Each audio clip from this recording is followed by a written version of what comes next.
Hi everyone, my name's Anthony Cummins, welcome to this video. Now, samurai and ninja deadly skills.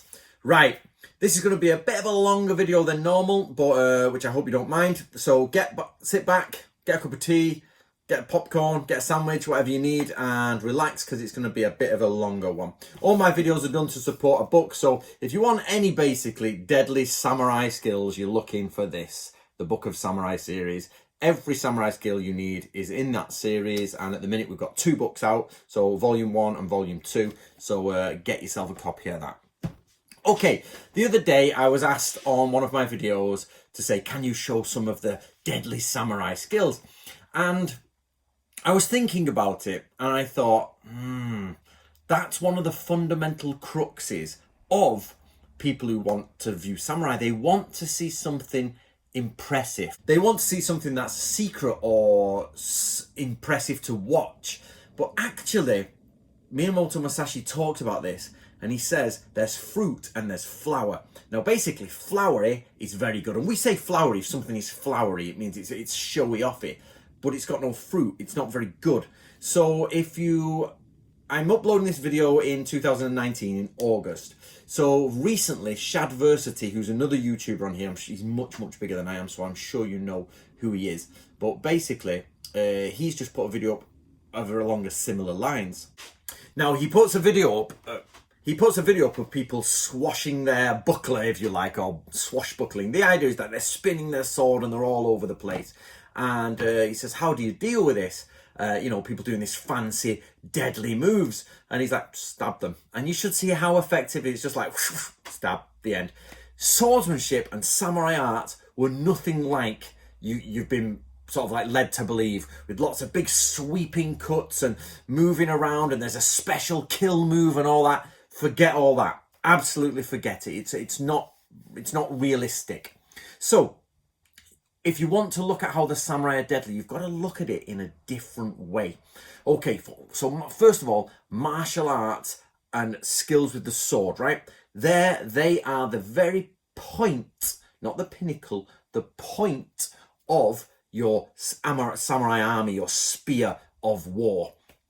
That's it. So there are tricks to use in swordsmanship, but most of these are civilian street tricks, okay, not battle tricks. So for example, Shinkage Ryu, okay, we're in no Kamae, bang, okay, you go to strike the enemy from in no Kamae and you return to yo no Kamae. The enemy moves back like this, and they automatically think you've gone back to the same position, but you've switched.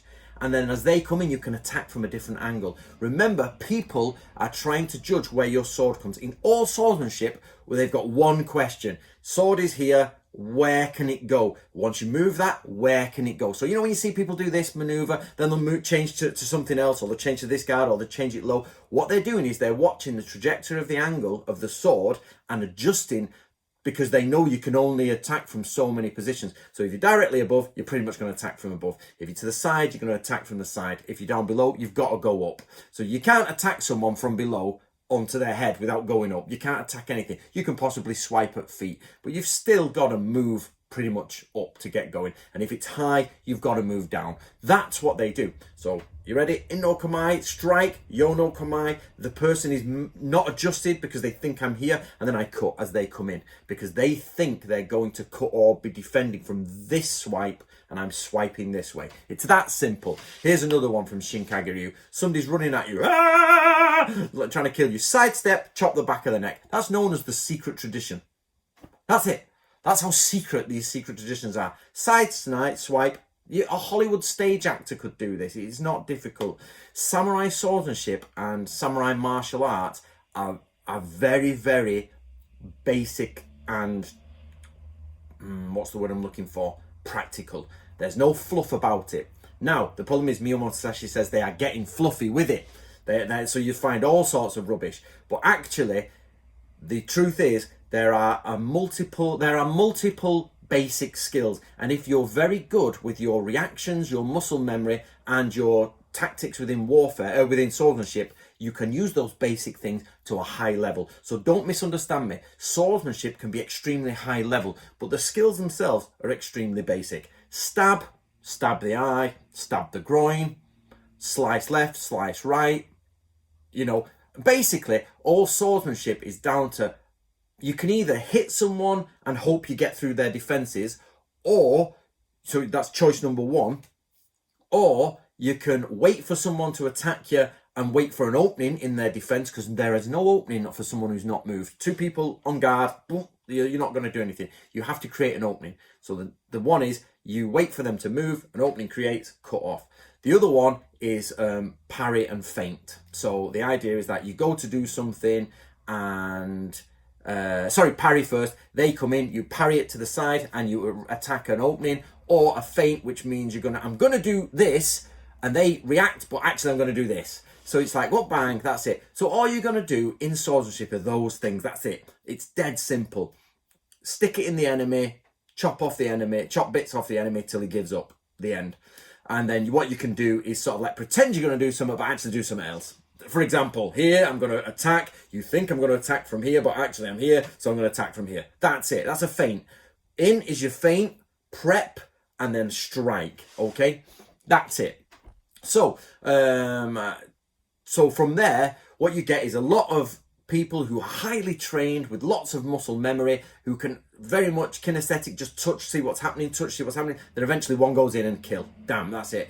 But there isn't this deadly skills, you know, flame of Uno, you know, and all this sort of like Lord of the Rings stuff that isn't there. Which, by the way, in Lord of the Rings, there's one bit that really, really winds me up, is when Aragorn is in Helm's Deep and he sits back, the people are attacking, so he adopts this position in a back stance, which is pretty much, I suppose, it's from German longsword, I think. I forget which one it's called, I used to know, but from here, and the idea is pretty much a defensive move, I suppose, and then he just runs forward, so he steps in this defense, and he's like, because you're getting ready to swing over and bang, it could be crump power or something like that, I don't remember, but, and then he just runs forward. What are you doing, Aragorn? So that's the bit that annoys me, things like that. So you've got so you're asking the question, let's get back to the question, what are deadly samurai moves? So people say, oh, I want to know what the deadly samurai moves are. Well, it's not really this. That's dead simple. It's dead easy to get your head around. You've got a feint, parry, attack, or look for weaknesses. That's it. There is no move I can show you. So people are like, Anthony, show us a deadly move. There's tricks. There's a couple of tricks I can show you, but they're very just basic tricks. They're not deadly moves as in like you do this and you will win. So what I want to do is change the way you look at the samurai. So everybody's thinking, oh, look, how can I find the deadliest samurai skill? Well, actually, you find the deadliest samurai skill through their methods of war. It's not anything physical, it's their understanding of war. So let's look at deadly, right? What does it mean to be deadly? Basically, somebody's going to kill somebody else. So you've got a samurai and he's going to kill somebody else. It doesn't start with two samurai here unless it's walking on the street. So you're walking on the street and you bump into someone, and that's the only place you will find cool, deadly tricks. And that is simply the person who gets their sword out the fastest and kills the other person. And that involves lots of like left hand cuts to the side, left hand draws with cuts, right hand draws, drawing the short sword and stabbing,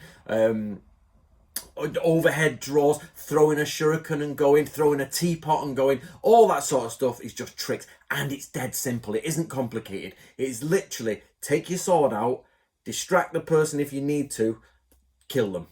That's it. Iaido, Iaijutsu, sorted, done. Of course, there are different, each school then goes into flowery bits of do this and put your foot here. Total nonsense. Just basically get that sword out and kill it. You go back to early Japanese stuff and they didn't include none of this chibori stuff and you do that and none of this reiho. It's all like, get out there, kill, you know, and all that. You praise gods, you don't praise your sword. Swords are praised in Japanese culture because it's a holy sword. They are like the sword of the god or the national treasures and all this. And swords are made and polished and dedicated. You're not praying to the sword, you're praying to Hachiman. The sword is dedicated to Hachiman or Marashiten, and you're praying to them, and your gift is a sword. In the West, it was the same. Celtic cultures or Iron Age cultures, Celtic Iron Age cultures, you get your sword and you throw it into water. It's dedicated to the god. So this idea, you pray to a sword, you don't. You pray to a god and you give God swords. Okay, so keep that one there as well. It's another debate entirely. Right, so totally losing where I am, but it's one of those long videos where I just ramble. Off we go. Let's ramble on Led Zeppelin. Right. So how can I show to you guys that the actual deadliest way is Gunpo, is what I was talking about in Book of Samurai series. These are the deadly techniques, but people read them and they go, I don't understand that. So samurai, forget samurai versus samurai one-on-one. That is basically a yobo fighting, basically. Everybody goes like, oh, samurai, they meet in a duel. So basically, two morons are having a scrap and they get together and they say, I'm gonna batter you, mate. I'll batter you, mate. All right, I'll meet you on the field at 3:30 after school. All right, I'll meet you on the field. That's it. They meet on the field and they get swords out and kill each other. That's it. So I don't know why everybody praises samurai duels as this ideal sort of thing. It's like, you killed my father. Well, I only killed your father because you killed my brother in a duel. And the only reason you killed my brother is because my grandfather killed your grandfather. It's like, it goes like that. It's like, basically, the McLeod versus, what's the famous one? The Scottish feuds. I forgot anyway. I haven't done any research on that. The Scottish feuds where they go on for like 300 years and they're just clans having to go at each other. So get it out of your head that the samurai are these sort of like mystical warriors who meet on the field. Why are they meeting on the grass at sunrise? Because they've had an argument and they've not said, let's sit down and like play chess for it, or do you want to just let's pretend we've got different opinions? No, we'll fight to the death over this. You were too drunk, you touched my sword, you didn't apologize, I'm going to cut your head off. That's samurai dueling. So get your head off all that. So where does samurai become deadly? Samurai become deadly when they study warfare to the highest level and they become gunpo sha, which means like basically a man who understands gunpo, the military ways. So imagine you've pissed someone off, right? You've really pissed them off, or you've got something they want, or you've taken their territory and they want it back, or something like that. There's a reason that there's an argument.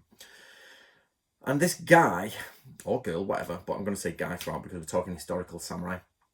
This guy has totally studied aspects of warfare. Tenchi Jin. Heaven, earth, man. This is from the old Inyo system, the old yin-yang system. And they've understood everything about cosmology, about weather. They've understood everything about terrain. And they've understood everything about the human psychology. Okay? That's what they've done. So when it comes to how to scale a mountain with a force, they know it. They know where to go up climbing. They know which plants will hold. They know where the wind is coming from, so they know the correct time. They've studied when it's dark, so there's no case it's going to be light, it's dark. The rain's coming, so they know you're going to be like shut off. They'll wait for weeks and weeks on end till you're not prepared. You'll be preparing every night. You know it's coming and you're sitting in fear and you know your head's going to be on a pike at some point because you've annoyed the wrong person, and that person sets up a small force. You set up a small force. People smell blood, so they all start coming round and joining different sides. Gang warfare, people get involved in gang warfare. The next thing, they just want to have a go at killing someone, so they all start doing it. And the next thing, you've got to feed those people. And this guy, so let's call the person on this side, not me, the person on this side who's attacking, knows. I'll tell you what, I've been studying this guy. I've used the arts of the shinobi. I know how much money he's got. So I know what his resources are and his emergency costs. I've been working it out from his land income. And basically, he can't hold an army of that size for more than 40 days. 40 days, they'll run out of food and they can't maintain it. And the people will start dripping off. So I'll wait for 50 days. They wait for 50 days. Money's gone. The moon goes into the right phase. He's picked... I've sort of like found the guys and like, anyone fancy doing something, basically those guys who are tapped, they're just the tapped guys who will throw a petrol bomb at you for no reason, or like they've been bullied or something, so they go out and I know a guy who threw a petrol bomb in someone's car while the car was there because they bullied them at school, and they found them after school and just petrol bombed the car. They had to get out of the car and put themselves out because it wasn't quite a bomb. They basically got a cask of petrol and thrown it in the face and just lit a match and fire car went up. Bloody hell. That guy is the guy that we're going to send. So we've looked at the crag. You've gone to the top of a cliff and you've looked at the top of a crag and you're like, I'm going to send one of my most nutter guys up there, and his only job is to open the gates. The rest of your force start going round.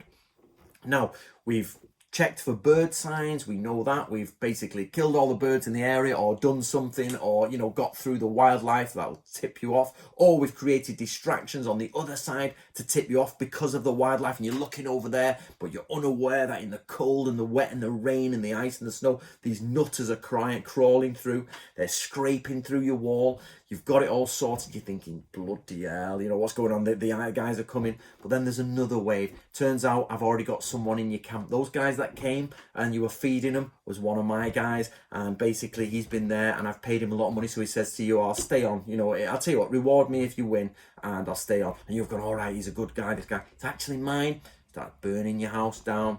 It's killing your wife, killing your children.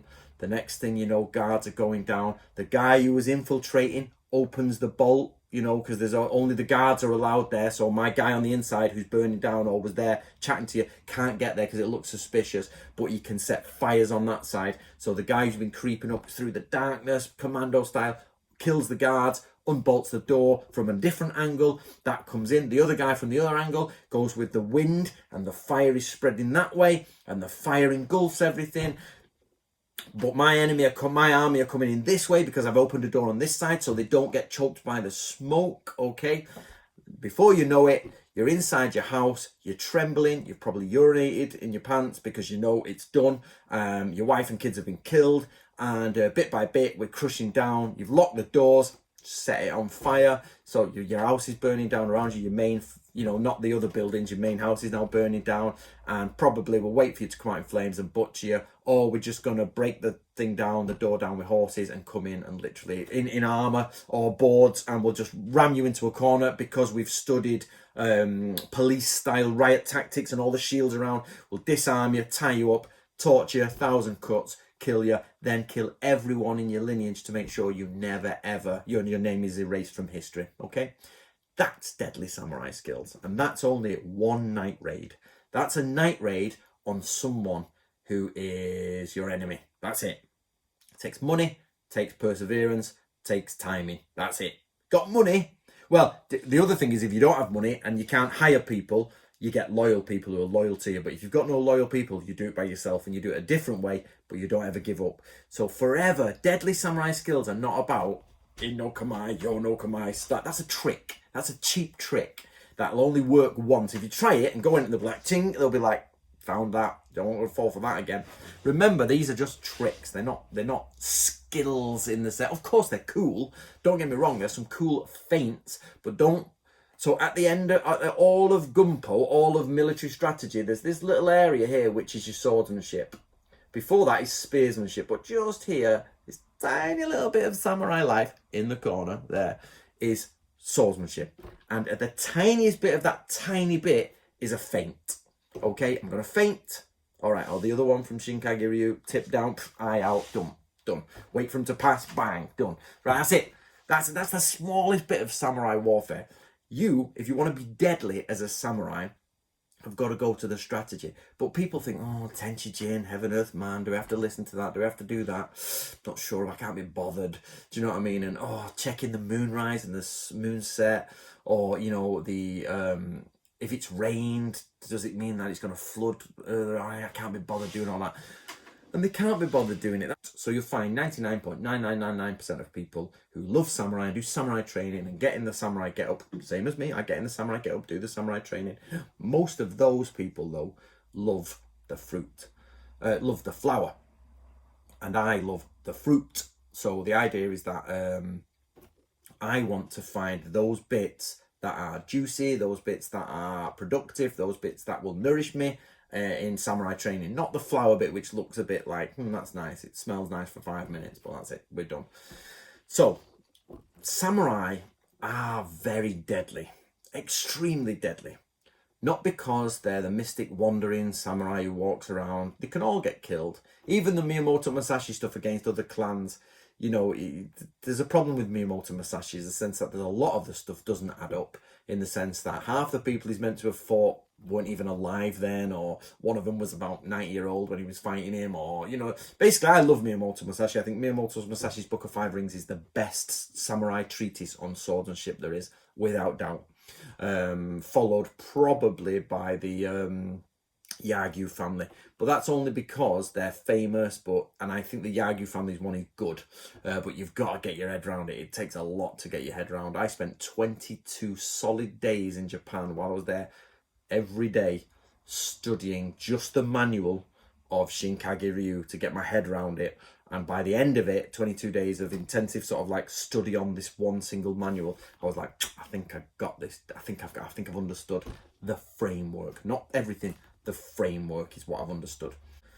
So even with understanding all that framework and even understanding the swordsmanship and how difficult it is and all the different this and different that, it's nothing compared to the military strategy that is the 99.9999% reoccurring bit behind where you get there. If you haven't got any strategy behind how you arrive at a sword fight, it's just a fight. It's just somebody's pissed somebody off, somebody's had a go at them, we're having a fight. There's no strategy involved. Whereas if it's a case of a lord going to war for a domain, samurai only go to war for basically one thing, land. They want land. And they have all sorts of pretenses about how they're going to get there and why they're going to get there, and it's a just war. And to be honest, it's put rebellions down and take land. Basically, take land or put people down who are trying to take the land back. Do you know what I mean? Or are trying to take land off you. That's it.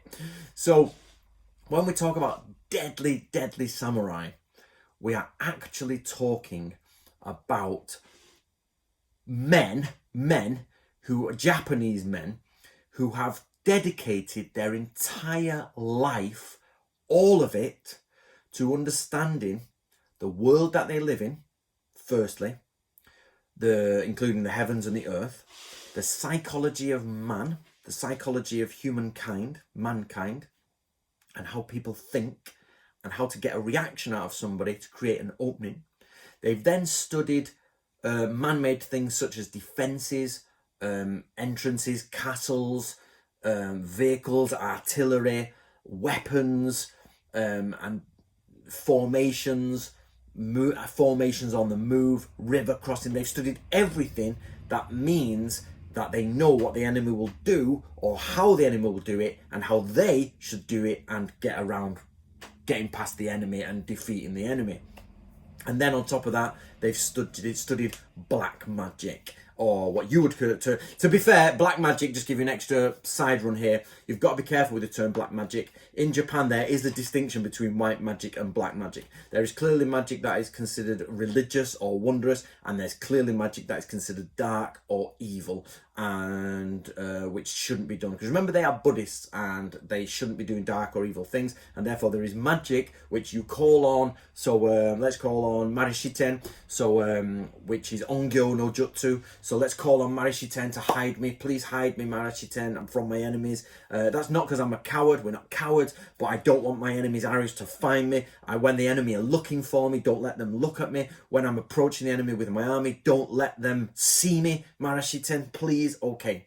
Now we go to Hachiman. Hachiman, I want to kill my enemy. I want them destroyed.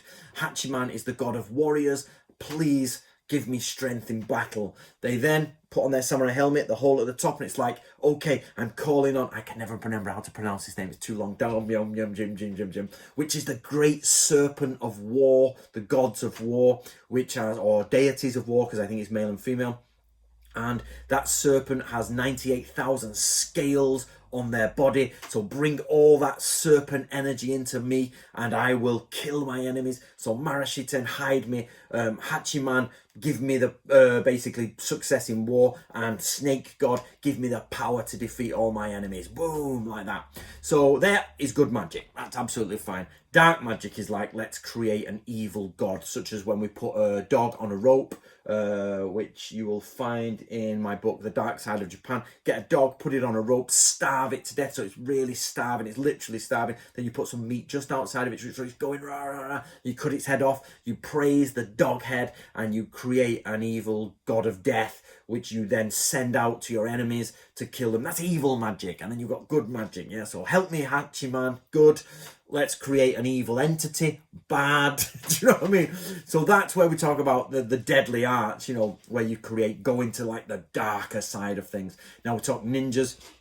Absolutely. Ninjas will deal with all the dark magic, the evil black magic, and they will be trying to dismount people with spells. They'll be trying to infiltrate their dreams. Fukushima Ryu, they're like, I'm going to do such and such a spell. I'm going to infiltrate this person's dreams and make them have horrid dreams of death and them losing and me being victorious. I then kill and crush spiders in my hands and make my hands into iron weapons, which I grab my sword with. And again, Fukushima Ryu, I will put a concoction on my blade to make it go bright, and there's a concoction I can take, probably a drugs concoction, which makes me into a demon. And a demon protected by Hachiman, hidden by Marashiten. The great serpent is giving me the power. I have created evil dreams for my enemies. I have made my hands and body like iron. Not iron kung fu, just spiritually iron. And I've blessed my sword, and I have spiritual spiritual charm protections on me, which actually stop arrows from hitting me. I am a god of death, and I've created an evil god spirit to follow me and kill you. Yeah, that's how samurai go deadly. You know what I mean? Imagine a person who's been brought up from the age of 0, given a sword at the age of, let me get this right, about 5, a wooden or fake sword by the age of 5, but taught the ways of swordsmanship, who is then decapitating humans by 10, and then by 15 fully decapitating humans, as it says in the Hagakure and in other places. You then give them at the age of 15. However, the age may be 14, because everybody says the samurai coming of age. Actually, they change the ages, but they say a samurai coming of age is about 15. But actually, you don't count 0 in Japanese tradition. So possibly 14-year-old boys are given swords and the authority of men, and they've been trained all their life to kill, and then they're indoctrinated further into esoteric beliefs and given higher up magical things, and then they are basically said, you work for this guy here, and whatever he says is the law. There's no other law. There's no like court of appeal. There's no this, there's no that. You as a 14-year-old are going to go and kill some other men because that guy says you're allowed. And you know what the penalty is for it?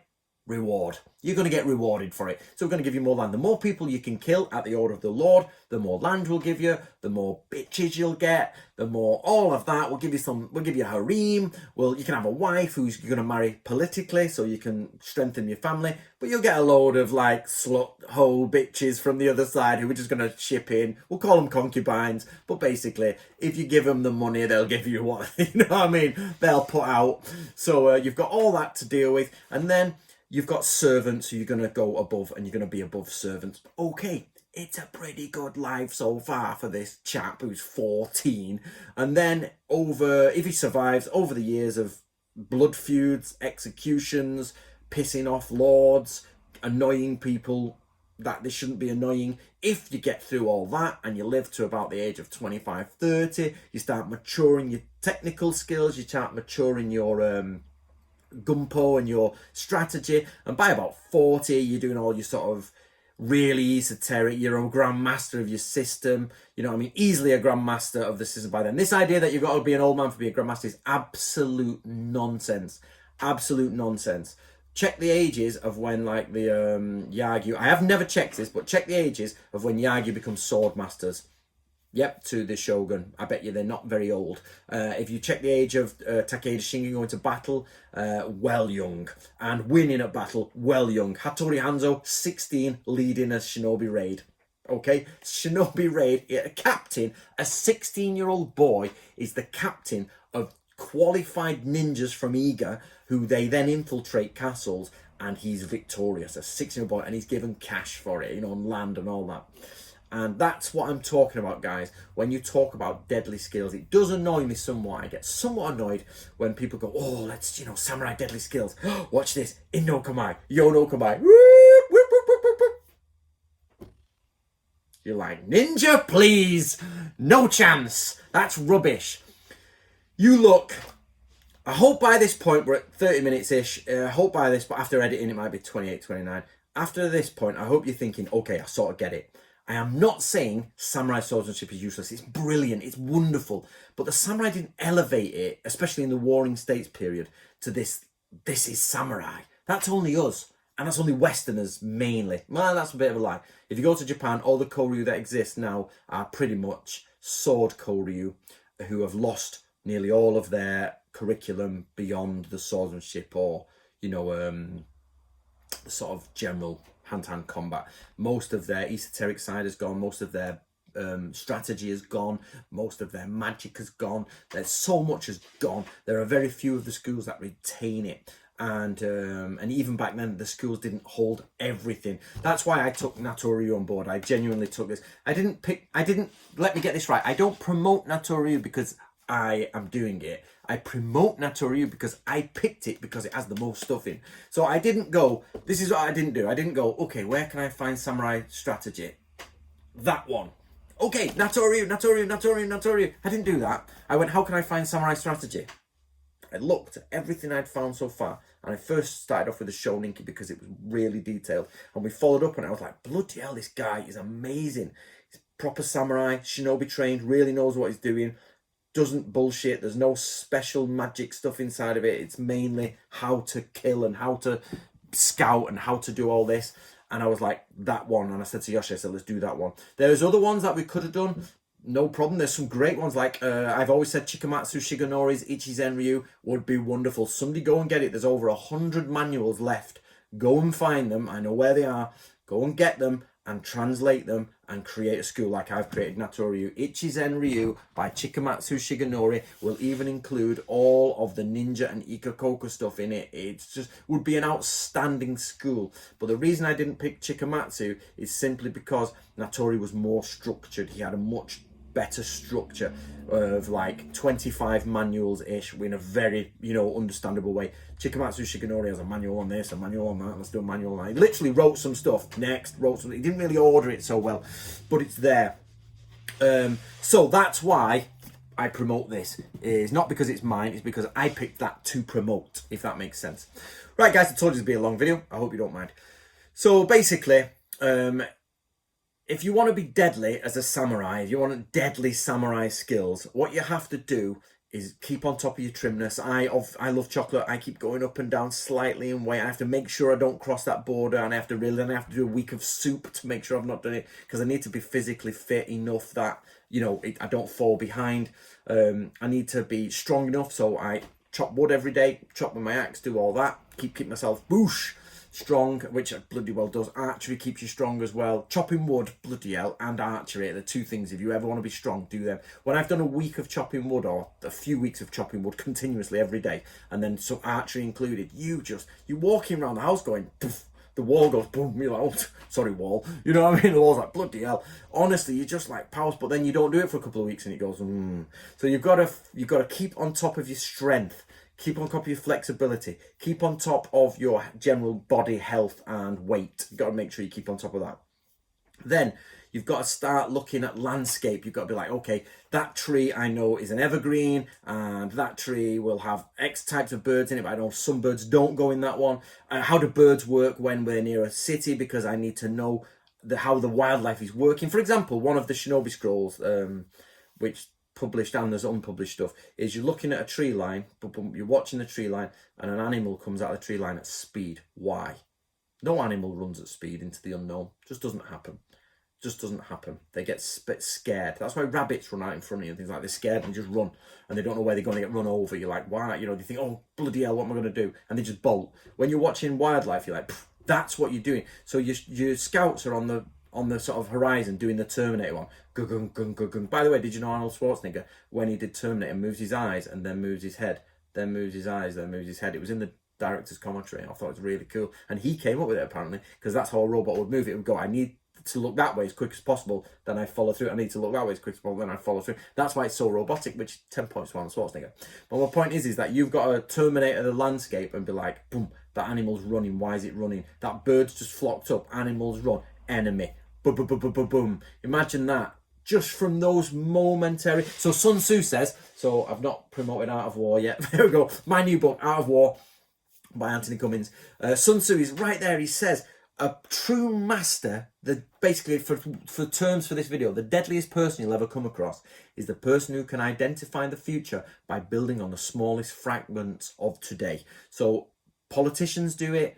military strategists do it, and economists do it. They are basically, so let's look at finance. Finance people are not looking at what's happening today and they're making their bets. They don't go 1 million on that, boom, lost, never mind. Absolutely not. They are actually scouting non-financial things, movements in politics, movements in problems, movements in business and all that. And what they're doing is they're finding these small little pieces of information and they know, all that means that this will happen, which means that person will sell, which means if they sell, they'll get scared and sell, which means I can buy here. But I know if I buy cheap here, 3 weeks after that, that's actually happening, which will make that person do this. And all of a sudden, my money goes up. That's it. It's exactly the same as war. It's like birds, animal, and then you're like, somebody's there. I know full well that they've only got 500 warriors on the field and they should be at a field 600. So there's clearly 100 warriors at least, maximum in that field. But then I see bird sign from somewhere else at the same time. Okay, 50-50. So 600, 50-50. You know what I mean? If you've got your calculations right, you've got them wrong, oh my God, then you're buggered, aren't you? So that's my point. When you want to talk about deadly samurai skills, it's about, how can I say this? So if you send the highest ranking swordsman in the world, he's amazing, and you send him into those woods and say, there's only one person there, just go get him out. He'll be like, no problem. Give me 5 max, 7, I can take him on. Boom, takes on. There's 50 people there. What is the best swordsman in the world going to do against 50 people? He's going to get killed. He's going to get butchered. So the deadliest samurai is the samurai sending the best physical samurai to where he needs to kill them. So you're not worried about the deadly hardest lad in the world, like the cock of the school. You're not worried about him, because in samurai, if it comes to it, in the old days in school, I don't think they do it quite so much anymore. I used to fight a lot, but basically in the old days in school, somebody would say, he's the cock, you go against him, and it was pretty much lads surround you and you fight, and you knew if that guy was bloody well stronger than you, you're going to have problems. But in real world situations where it's actual war, don't worry about that. Don't worry about the cock. Don't worry about the guy who's the hardest. They're no problem. They are easily taken down. They're the guys that you sort of like, you gang up on. And you gang up on with bigger weapons than they've got. And like Isui Sensei says, if they're hard, shoot them. Literally. It's deadly samurai warfare. If they are strong, shoot them from a distance. The end. So imagine Indiana Jones. Same thing. It's the same thing. So get your head away. There's nothing wrong with being the strong, hard, cock, samurai, amazing fighter. But never be that on your own. You need to be that with a backup of lads to look after you. This idea of like, go on, cock. Somebody's going to knife you, you're going to go down. Somebody's going to shoot you, you're going to go down. What you want is a really cock, hard, sure samurai who's got people who follow him because he's hard, and he uses them the best as he can to put them on defense. That's his squad. So he's the captain because he's the hardest one. His squad are around them. But at the top, who may not be hard in any way, shape or form, is the military tactician who knows he has got 1,000 really hard lads with 5 lads per samurai, which is your different men-at-arms and grooms and things like that, and side helpers. So that's 6,000. 5,000 men following 1,000 cocksure men who you know where to put them at the right time. Now, if you put them against 24,000 men, you're buggered. So it doesn't matter how hard those guys are. It doesn't matter there's 1,000 of them. They're going to get killed. So you see where I'm going with this? No matter how much you want or to love deadly samurai skills, which is great, it's got to be backed up. You've got to put your money where your mouth is. All this idea of like, oh, you put your foot. So I hope by the end of this lesson, anybody who says to you, you need to put your foot here in samurai training. Yes, you do when you're 5 years old and you learn how to walk. Absolutely. But if you can walk and you're a human and you can run and you can jump. I used to jump back in the day. I think I'd break my neck if I did it now. You know fences that are about yay high with barbed wire. I used to jump them and roll on the other side. On mud, on soil, with grass roots, or with tree roots, whatever. Just be able to do it. And all that sort of stuff. Tough. If you're a human and you're a lad or a girl between the ages of 15 and 35, and you need to know where to put your feet when you walk or fight, you've been doing it wrong. Sort your life out. So the idea that, oh, you're slightly off, it just winds me up.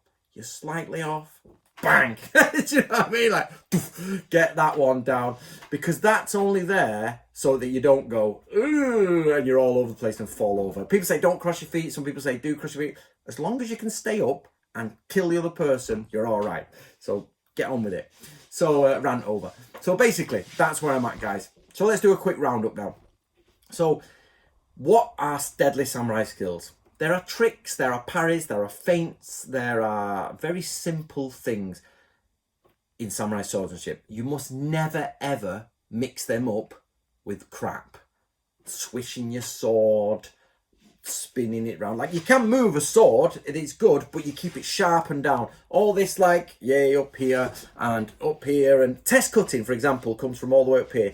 You know, sometimes you get Jodan no Kamae here, sometimes it's high, but it's never up here. It's basically you here because you've got to protect, and especially samurai helmets, sometimes they put them to the side, sometimes, but you got these people behind it like that, and you're like, you're just going to get knifed to there, mate. Boom, you know what I mean? But you get Jodan no Kamae, here, it depends. Sometimes this changes into a different Kamae on the side. Basically, the point is don't overstretch it. You're going to not, it's not useful. So, and don't overstretch your cuts, not useful.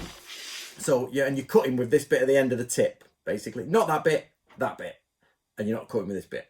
That's it.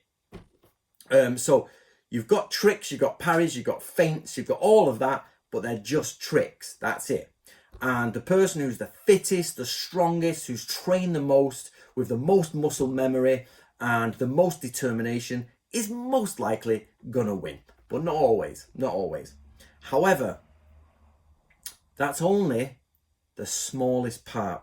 At the opposite end, you've got the guy who's got such a profound and deep understanding of the way humans work.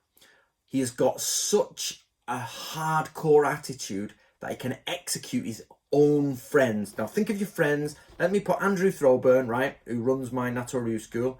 Let's put Jay Kane, one of my closer friends who also Natori Ryu. And let's call it John Hater, who comes to visit me as much as can. There, let's call them my three generals for the war. And Andrew Throwburn messes up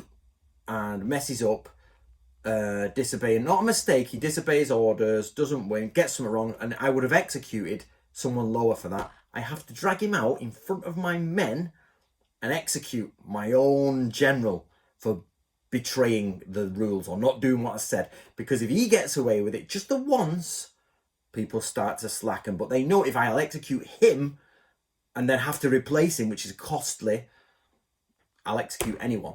So that's what you've got to do, all the way up to your friends. Sometimes, especially in Japanese, I worked on a Japanese documentary, and somebody said, the producer said to me, "Are you sure this is right, Andy?" I was like, "Yeah." He said, "Doesn't sound right." I said, what it was is, when somebody was getting, there was a siege coming on, some of the samurai killed their own wives and kids. Now, look over at your wife or your kids, and take them outside and cut their heads off.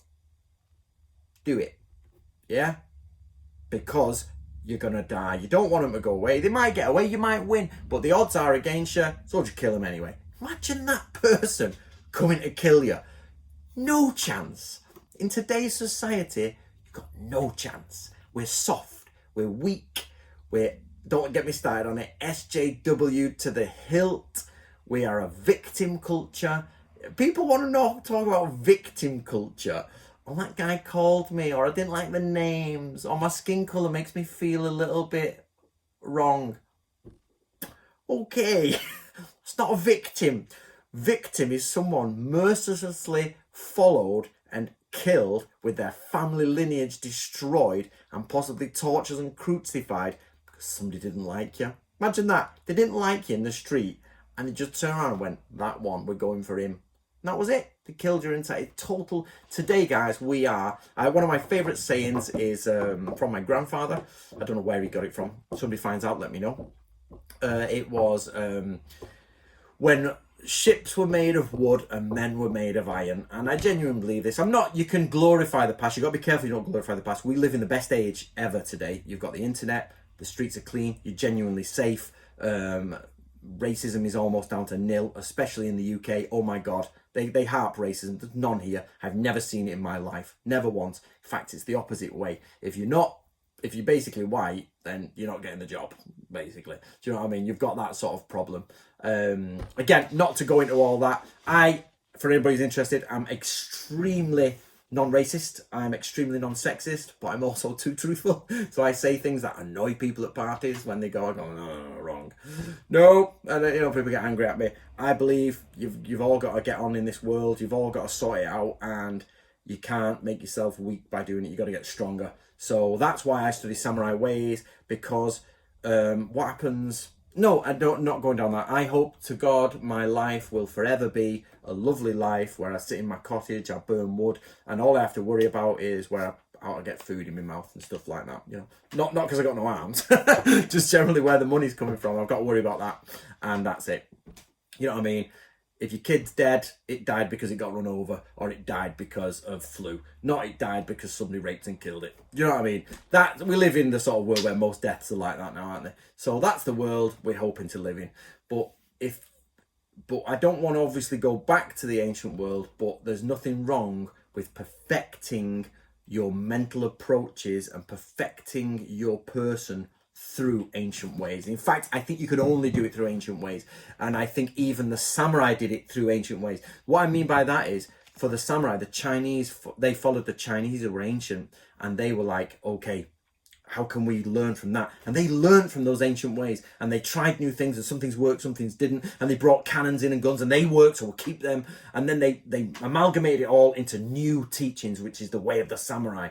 And then we, in this new age, look at the ancient samurai teachings, and we put what's new in, and we take what we can, and we use cars and jeeps and all that, and guns, machine guns and nuclear weapons. But we find what was good from samurai times and bring it in. Now, you can do this with any ancient culture, but you've got to be careful, because you've got do you want positivity to the future, or do you just want to be deadly? If you actually followed the samurai ways, you'd be a horrible person. You would be a genuinely horrible person.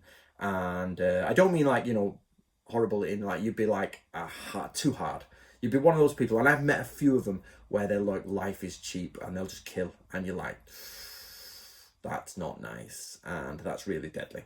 So I know this has been a long video, but if you've stayed with me, thank you very much. If you stayed with me and you've got all the way to the end, put at the bottom, I've stayed with to the end. Just let me see how many people got to the end. So please do leave a comment saying I've waited and I've got to the end.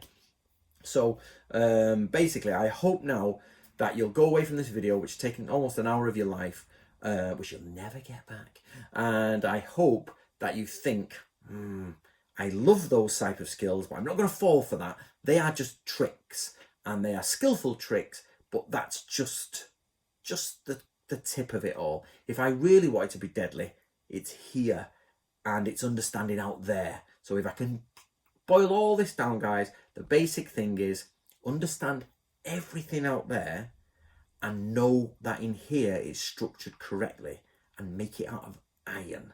Never ever succumb to your emotions or to things outside. While it can try, never let it. Pure strength through solitude.